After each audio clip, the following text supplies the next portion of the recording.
Late night meditation with your boy Dami. Man, I promise I was not even planning to do this. Like on everything, I was not planning to do this. Um, like I'm talking about, it's so real.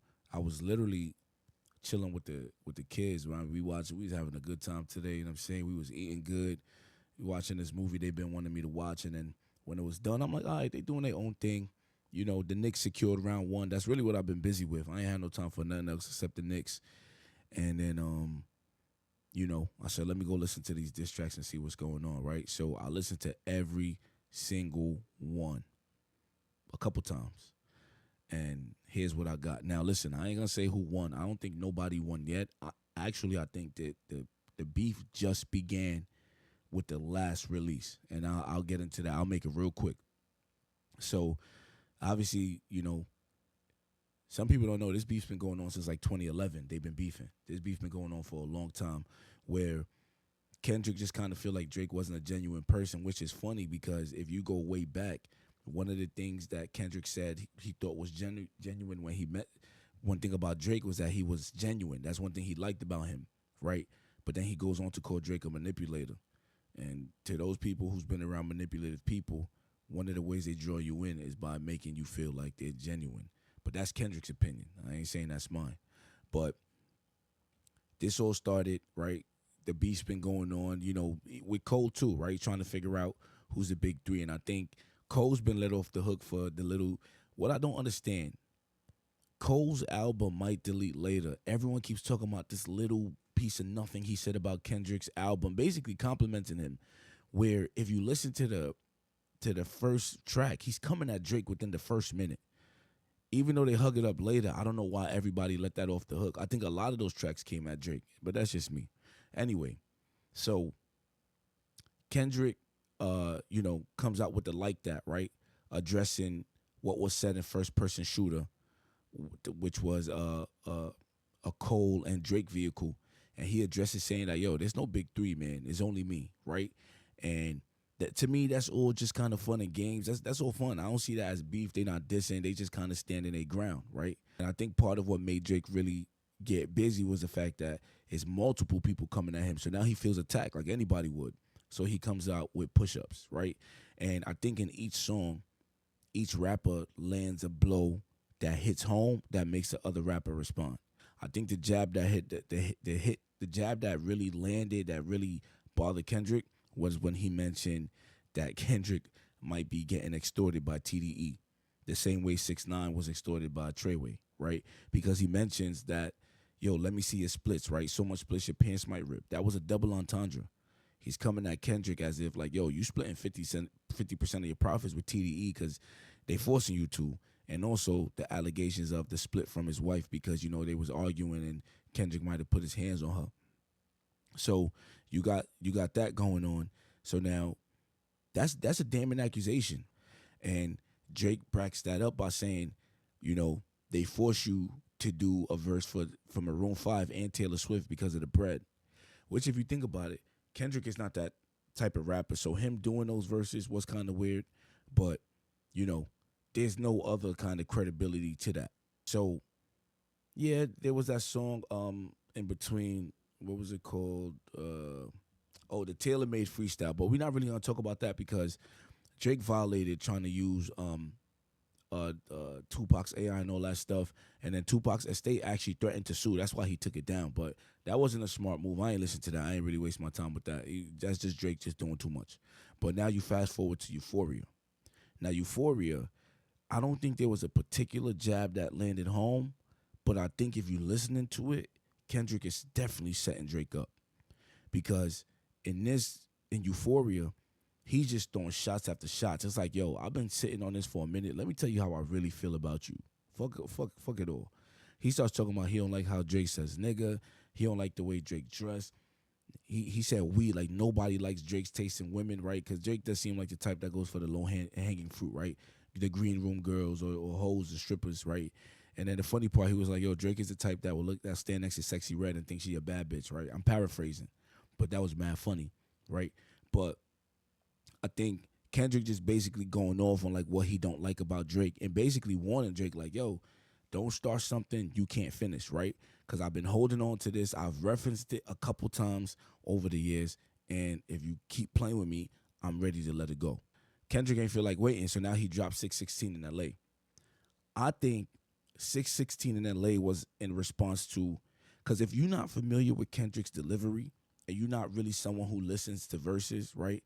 I think that back to back track kind of changed what we call diss tracks. And that's why I didn't really pay attention to this, because this wasn't going to be no Ether, you know what I'm saying? No Nas or Jay Z beef, right?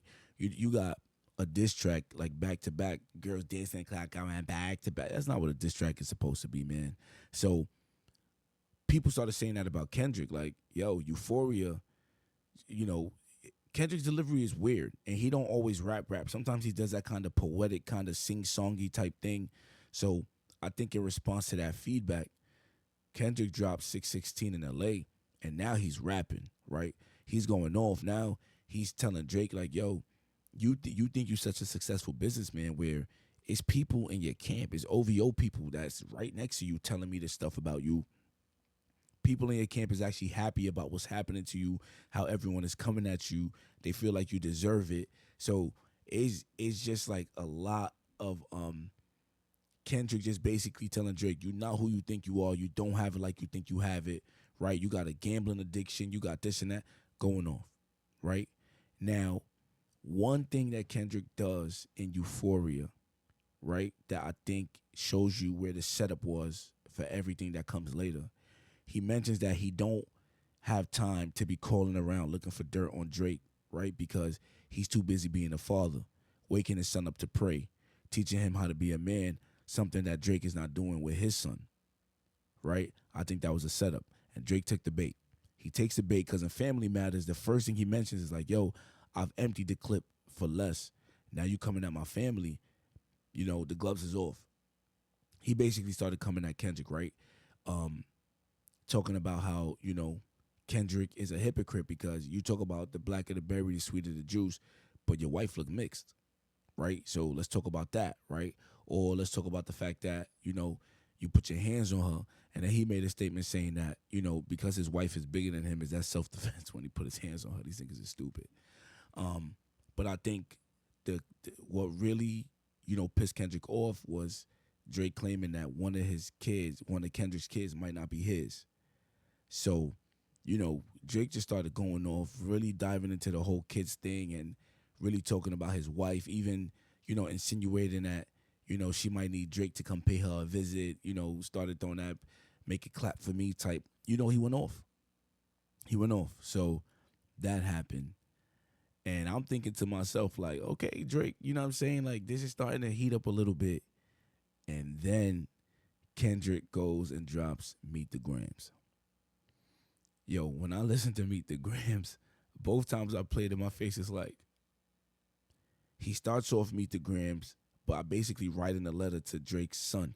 And that's what made the song kind of creepy, because the soundtrack is creepy. The letter sounds like a real letter, and then he's telling him to play it when he's 18. He basically says, he's telling Adonis, don't be like your dad. Your dad is not a man. Basically told him, I wish your grandfather would have nutted in a condom instead of had your dad. And when you listen to the track, Kendrick don't sound like he's now beefing or diss tracking. He sounds upset, like he hates Drake. He references multiple times like, yo, you need to die. I wish you were dead. Because he's calling Drake a pedophile. He even in the track tells LeBron and Steph, stop associating with Drake because, number one, y'all fathers, y'all have kids. Number two, y'all gonna be caught up in what people think about Drake. He even goes on to say that there might be some feds running up in Drake's house soon. So he makes some pretty damning allegations, even telling women, he's like, yo, if y'all listening to Drake, what y'all doing is indirectly offering y'all little sisters and y'all nieces up for Drake. Basically, he even associates him with Harvey Weinstein in the song.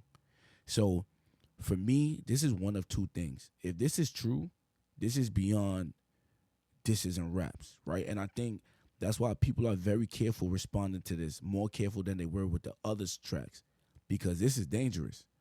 Now, if Drake comes out with another rap track, I guess you could say the battle has officially begun, because this is the rap battles I'm used to, where people talk crazy. But I feel like if this is untrue, this will kind of go against Kendrick's brand to just outright tell a lie. But I'm very interested to see how Drake is gonna address this because he needs to.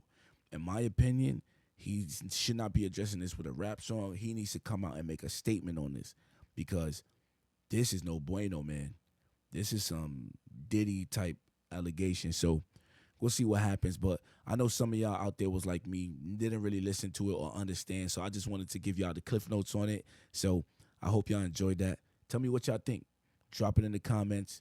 Do you agree? Do you disagree? I don't want to say who won or didn't win, but if you want to say who you think is winning or not, let's just talk about it. But hope you had fun couple minutes meditating with your boy Dom.